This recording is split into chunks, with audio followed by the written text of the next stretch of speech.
The Talent of Money, April 22. He which soweth sparingly shall reap also sparingly, and he which soweth bountifully shall reap also bountifully. Every man according as he purposeth in his heart, so let him give, not grudgingly or of necessity, for God loveth a cheerful giver. 2 Corinthians chapter 9, 6 and 7. In the parable of the talents, we have two classes brought to view.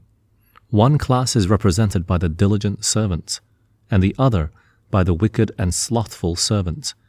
They had both been entrusted with their Lord's money. One went to work with earnestness, seeking opportunities to use his entrusted gift in such a way that others would be blessed and benefited. He does not live simply to please himself, to gratify selfish desires, to delight in pleasure parties and in places of amusement, seeking for gratification of his fleshly lusts, as though this were the object of life.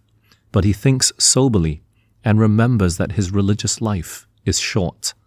It is God who gives men power to get wealth, and he has bestowed this ability not as a means of gratifying self, but as a means of returning to God his own. With this object, it is not a sin to acquire means. Money is to be earned by labor. Every youth should be trained to habits of industry. The Bible condemns no man for being rich if he has acquired his riches honestly. Wealth will prove a blessing if we regard it as the Lord's, to be received with thankfulness and with thankfulness returned to the giver. Money has great value because it can do great good. In the hands of God's children, it is food for the hungry, drink for the thirsty, and clothing for the naked. It is a defense for the oppressed and a means of help to the sick.